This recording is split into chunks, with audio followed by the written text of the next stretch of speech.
So last week, Stranger Things Season 3 dropped on Netflix. I had a busy weekend, but finally I've been able to finish the season, so let's talk about it.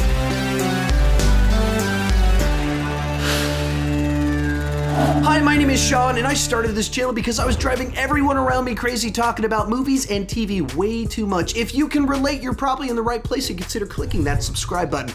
With that in mind, go ahead and join me down below in the comment section. Share your take on Stranger Things Season 3.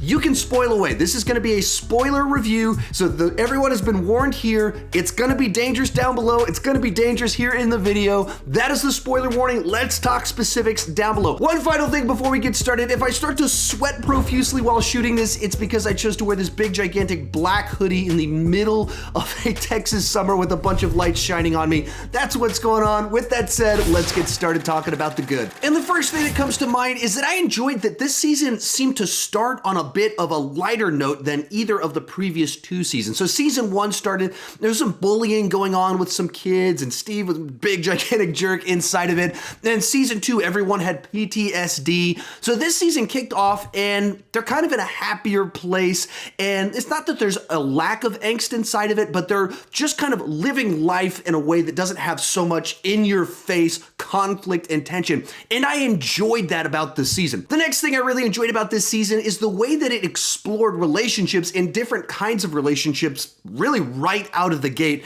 They established these different dynamics. Of course, in the first few episodes, you got a couple of our little kids teaming up, making up in the room down the hallway with Hopper trying to get him to stop. Then you have Steve working at the ice cream place and his own trouble with the ladies and making new friends with the girl working there. But then even as the season goes along, you have the Russian scientist guy with our conspiracy theorists kind of creating this little bromance between the two of them, even though such wildly different people. And then, of course, our little relationship between the mom and Hopper going on throughout the season. And they're very different types of relationships that you want them to pay off in different ways. It's not just all romantic, and even some of the ones that you think are going romantic, none of them really have a big, gigantic payoff in any sort of traditional sense, but they have a satisfying conclusion that they take you to a place of what we as an audience need without it just being spoon-fed to us, without just everyone having a happy ending, everyone having a kiss in the sunset. You don't need to do that with these relationships. They give you the pieces. Even with our Russian scientist guy and our conspiracy theorists, you have just kind of this nice moment where they're joking and making fun of the two people in the front seat of the car and how they definitely need to form a relationship. So they have this bonding moment, and then they go to the fair together. They're about to share corn dogs, and then, like, obviously our scientist guy gets shot. And so you have this moment where, like, you realize that they really do care about this guy that they, kind of kidnapped a little bit. And that's something I really enjoyed about this season. And not at first. At the beginning, I wasn't like totally buying into some of the stuff they were doing, but as you got into the second half of it, as you kind of realized the way that they were kind of exploring the different ways people connect with each other, I thought it was some really profound stuff, and that's where the season paid off really well in the second half, and especially those last couple of episodes. Another nice touch this season was the addition of the new characters. I already talked about them a little bit. Well, we got our Russian scientist guy that they kidnap, take out of the base, and they're on the run, and he has like this naivety to him, and you keep thinking that he's going to do the stereotypical thing of trying to run, or he's trying to trick them, or he's trying to do all these things, but he doesn't do that. It plays against all the expectations of what these characters normally do, and he turns out to be just kind of like this fun, nice, charming guy that our lead characters can't understand until we get conspiracy theorist journalist guy to get in to kind of interpret all of it. It's just a nice little touch. Likewise, the addition of Ice Cream Girl into the mix as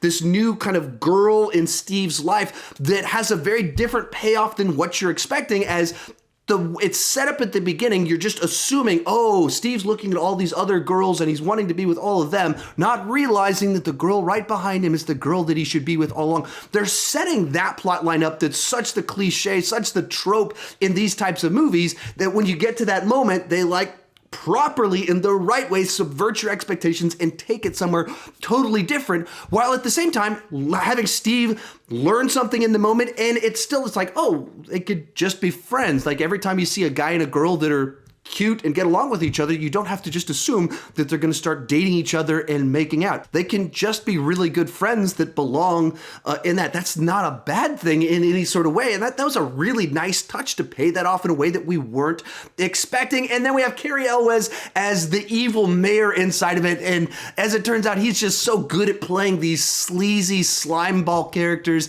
as the mayor that's dirty and he's kind of a total jerk and he's just up there for himself. And so every time he showed up, you wanted him to get taken out. And then there's plenty of moments of payoff, whether you're talking about Hopper beating the crap out of him in his office, or when Mama punches him in the face later on in the movie at the fair.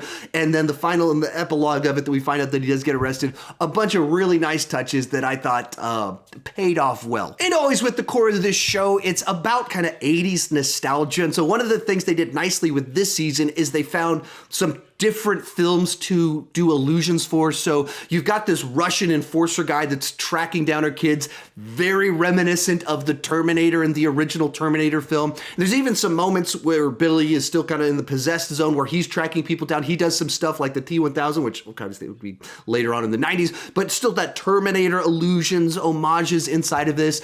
Likewise, with all the people going through air ducts and stuff like that, sneaking around, feels an awful lot like Die Hard. Then just, of course, Russians at the bad guys, Russians invading the United States, Red Dawn, and a bunch of other things about evil Russians taking over. So once again, they found a way to do new allusions and homages to some of our 80s favorites. And back to the core of what this show is all about, it's always been a coming of age story as well as kind of the sci-fi, weird, creepy monster show as well. And on the coming of age side, what they did well is they went, okay, a couple years have passed, so our kids are at a different phase of life. Therefore, the sorts of things they're dealing with now are going to be different. Some of them have graduated high school, so they're getting jobs. They're trying to figure out careers, and that creates different dynamics amongst people that age, and you see that inside of the season. With their younger kids, some of them are starting to get girlfriends, some of them aren't, and that's a thing that, once again, creates tension inside of that sort of age range.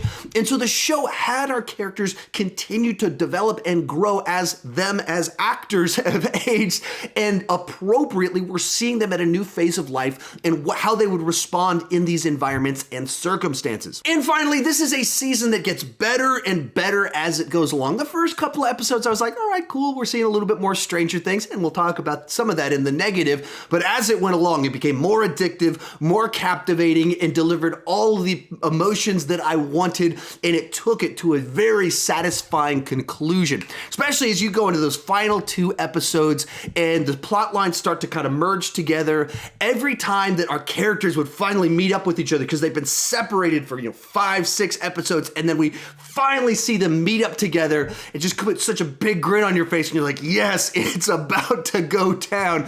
And they set up the right monsters, the right human villains with the Russians, to have everyone have someone that you want to see a showdown there, or you want to see this person snap out of being possessed in the case of Billy. And they set all those moments up so well that by the time you get to that hour and 20-minute long finale, it's just a string of powerhouse moments. Whether you're talking about having a big, gigantic monster show up at a mall and they're having to battle it with fireworks, whether you're getting Hopper fighting our Russian Terminator guy, and he's out of shape, but you also know he knows how to handle himself, and he's a big guy, and so you got these guys that are using more like proper fighting techniques, and he's just throwing his weight at him and tossing him around, and you get that final moment where he throws the Terminator guy into the machine. You see the guy get mauled up. All of it, such powerful stuff. Or even just, they show up, there's an elevator there, conspiracy theorists is trying to talk the Russians down and convince them of something, and he just pulls out the machine gun from behind and pushes them aside and mows the guys down. All of these are just such great moments that you have inside of this. Or you come back to the mall sequence where they're trying to get the car started and the car's not quite starting in time. Billy's driving in trying to take him out. Steve shows up just in time to save the day, the last minute cavalry save for them. All of these little moments inside of it that just were powerful stuff that hit right. Or you have Billy's trying to kill 11 on the ground, and she's able to snap him out of it as our creature's getting weakened. So it's his power over Billy's getting weakened just enough that she can remind him of the memories, snap him out of it. So then he kind of saves her just a little bit, holds things off just long enough because they're all out of fireworks for the machine to get brought down.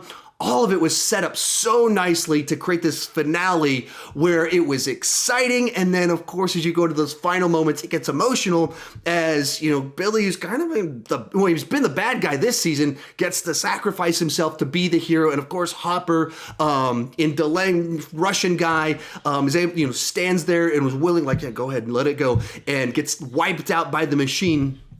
And all of this just powerful stuff, that there were actual stakes. When there's a battle, there's actual consequences. It was exciting. It had all these different levels to make for a very cool finale. And to think that this was a TV show that was kind of this large in scale, we're in a very nice time when it comes to television. With that said, let's move on to the bad. And on the bad side, I just thought the first 3 episodes were probably a little bit too slow and meandering as we kind of kicked things off. And I like the fact that it started happy, but it started at a place where it's like, okay, where are we going with this? I know we have to set the dominoes up so we can knock them over in the second half of the season, but we got, you know, Nancy Drew trying to become a journalist lady and investigating rats in some old lady's house, delivering coffee to, you know, misogynists in the meeting room. It's like, I don't really care about this. And then you have Billy trying to bang the different moms in the neighborhood. It's like, okay, I mean, that was kind of a fun moment in the last season, but maybe we're leaning a little bit too hard into it this season. And then a whole bunch of time with a bunch of kids kissing each other. And it's like, okay, but where are we going with this? We're setting up where everyone's at in life, but we're spending a little bit, kind of a long time before things are getting into motion. And so I wasn't crazy about the first few episodes.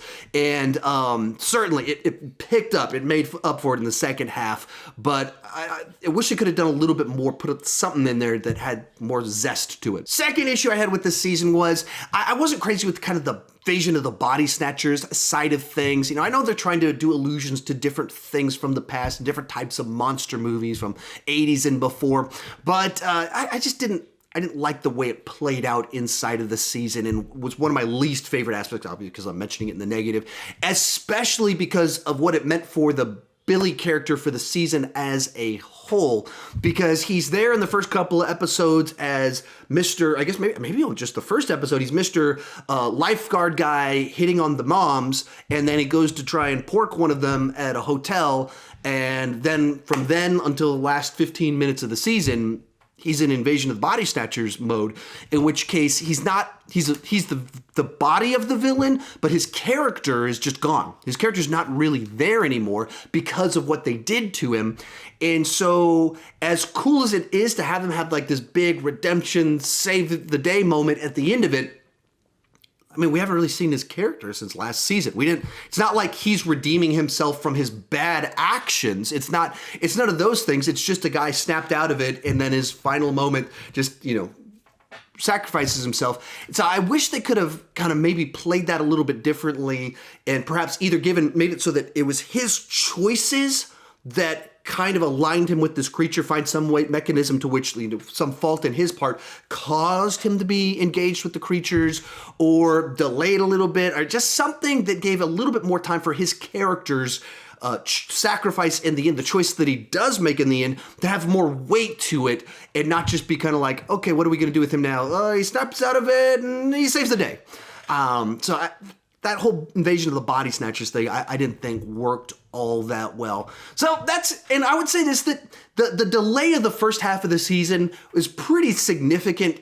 Like, if I wasn't binging through it, if I was watching this like one episode per week, the way that traditionally people watch TV shows, I mean, that would be like 4 episodes, like, all right, what's going on here? Where are we going? So that was a pretty significant issue, but wow, did the second half of the season pick up and pay off all of kind of my patience with the first few episodes of the show. And I really loved where they took things in the end. Overall, for me, this was another great season of Stranger Things with absolute big emotions, great payoff, the coming of age stuff, as well as the creepy, weird sci-fi stuff. All of it mixed into one for something that you should definitely check out if you are a fan of this show or 80s type movie, Amblin type movies from those days. Tell me what you thought down below in the comments section. Did you love it? Did you hate it? All of that fun stuff. And spoil away on specifics, as obviously I was very loose with my tongue when it came to spoilers. Thank you so much for watching, and keep talking movies too much.